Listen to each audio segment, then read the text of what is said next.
So this is part two of the UK sport and culture section, and again we're linking what goes on in society and the culture that people existed in to the sorts of sports that took part and the behaviours and the attitudes towards sports. So last video looked at ethnic games and the real sort of unruly, rowdy, very occasional activities that happened, often for ritual or tradition or religious reasons. And now we're moving a little step closer to why our sports are like they are today. And the reason for this change was very much to do with the public schools. Now, they had an incredibly significant role. These are public schools, we'd probably call them private schools nowadays, but where young men were sent, paid for to go, to have very, very decent education, certainly compared to the working class kids. And there are very few of these schools, and so the kids would often travel a great distance. Anyway, the schools had a big impact on moving from ethnic, violent, rowdy games to the sports that we perform today. So here's the specification. Explain the role of 19th century public schools in promoting and organising sports and games. So the 19th century, so 18 something or other in the 19th century, was a real time of change for our culture in the UK. Queen Victoria eventually ruled. We had the Industrial Revolution, and we kind of shifted from being that rural, villagey society to an urban, industrialised society. So there was a shift away from perhaps those ethnic games. Other things that happened in this sort of time, which are pretty significant, were we had public bathing, public baths, so that would perhaps lead into things like swimming becoming more powerful.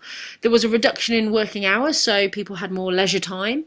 The RSPCA evolved, or it began, and this would have changed the blood sports that went on before. Things like railway networks, and obviously therefore enhancing transport, and the printing press and the ability to write and share written materials will have helped with things evolving. And also spectatorism, a combination, I guess, of free time and transport. People eventually became interested in watching activities. So the public schools, these were the elite schools where wealthy, upper middle and certainly upper class young men, young boys went off to spend a lot of time. They were typically boarding schools, and they had to pay to go there, or their family had to pay to go there. And we particularly will look at rugby school, because the headmaster of rugby school was very significant in changing and organising and changing the way sport was viewed and used. So at this point, schools were funded by trustees. Not only was it a fee-paying situation, i.e. the boys had to pay to go there, but there were trustees who kind of gave money towards the running of the school. So they were quite often, I guess, controlled by the trustees at this point. And the role of the public schools in our society then was very much to prepare them for leadership in society. And later in this video, we look at where these young men went off and how they became leaders in what sort of areas. So the characteristics of public schools were that they had endowment trustees. They got this regular income from these wealthy people. It was boys only, no girls. The intention was that these young boys became gentlemen and grew up to become talented, brainy leaders. It was a boarding situation, so they had a lot of time in each other's company. Unfortunately, the conditions were very, very basic and often described as Spartan. The boys weren't particularly treated well. The control of the school was by the trustees. There weren't very many of them, so often boys had to travel quite a distance to board there. And as we know, you had to pay to go there as well. Now, we're going to very, very, very quickly look at three stages in which sport and the attitude to sport actually transitioned. The first stage, the barbarian stage, was at the start. Then the sort of stage of change was the Arnoldian stage, running into the cult of athleticism, the final stage. And this is almost like before the Industrial Revolution. Because of it, there was change in part, and then following it, all the developments that brought activities in sport more like what we would understand now. So stage one, barbarian stage. The kids in their villages would experience these kind of activities. As we know from our ethnic games, they were very violent, rural, local, ritualized, wagered, so betting, very occasional and not coded, means no rules to it. And the guys they were very young, had lots of time on their hands, lots of space. There weren't really any specialised buildings for sport at this point, so they used the natural surroundings. And in the public schools, they took part in these activities. Very much a boy culture, bullying. So the key characteristics of the barbarian stage: wealthy boys only at the public schools, boarding, harsh conditions. The show was almost run by the prefects, who bullied. Fagging means kind of having them as your servant in a way. They made the little kids fetch everything they needed and do whatever chores they had to do. There was very little or no staff supervision apart from in lectures. The boys were left to organise themselves in their own time, and there was a lot of time given they were boarders. And what they did do, they did in the natural surroundings. So they might have done hare and hounds or swimming in the rivers, rather than in purpose-built facilities or specialised facilities like we have. And this guy is incredibly significant in initiating the change in behaviours of sport and attitudes. He was the headmaster of a rugby school, and he was a very Christian, he was a educated Christian man who believed in changing the relationships between the staff and within the boys. So he squashed a lot of the bullying, he stopped a lot of the bullying and changed the values to that of Christian gentlemen. And with that, he added some structure to the curriculum. So Dr. Thomas Arnold, a very significant person in terms of the public schools and changing the way sport was used. And also this ties in with, again, the Olympic Games being reintroduced later.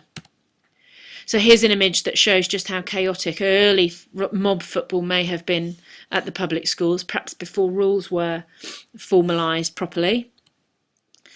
So stage two, the stage of change, Dr. Arnold having an effect. Again, he, as I said, he had very much a godly man, but he was also linked the two, manliness and godliness. You can be strong and tough and determined, but you can also be a Christian gentleman and have those moral values.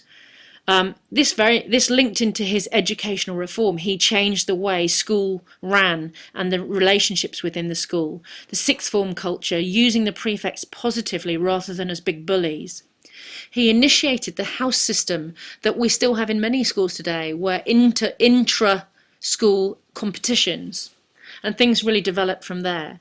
So some of the activities, like the field sports and the bullying, were very much stopped or slowed down, and he developed things. He introduced things like sports days, regular bathing, specifically designed facilities for activities, so regular competition. Also, sometimes between other schools, because at this point now, rules became more formalised. They agreed on rules, and so they can play between two schools, as opposed to before they'd have had different sets of rules that they'd have made up themselves. So we've got support of staff and the head, and very specialised facilities also. Again, here are the key characteristics. You might want to pause and have a proper look at these. But muscular Christianity is a nice phrase that you should know about, linking that physical with the sort of more emotional, spiritual strength. Codification is a posh word for rules being established. Now sport and games were valued. If you were good at sport, you had a status. You were supported by staff who organised activities for you, even paid coaches to work with the old boys.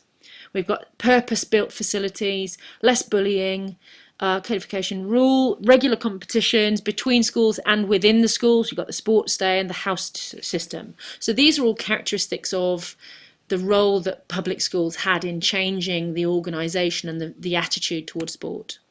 And here's a slightly different image of Cheltenham College, a public school, stating in which the governors and trustees were prepared to recognise the importance of school in the life of the schoolboy. So now we've got a change in value structure. Sport was valued.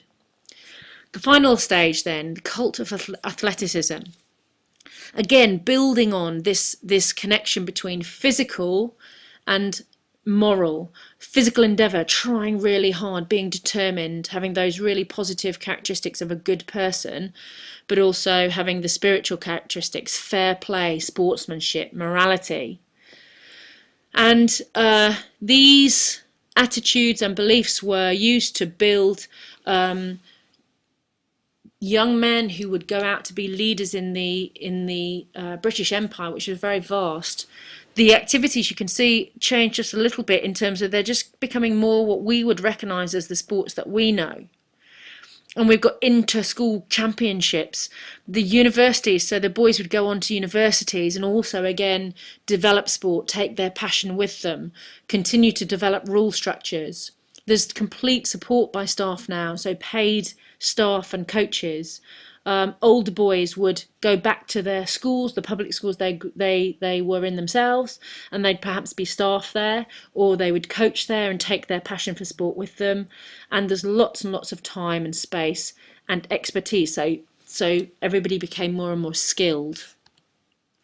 As I suggested then, the status of sport for both the individuals and the schools was high. Rather than being embarrassing, sport and the success of sport was a pride for a school. So I've mentioned the British Empire. Now you can see a cricketer here, West Indian cricketer. In Victorian times, Britain ruled the waves, really. We ruled, we were in charge of many countries apart from the UK itself.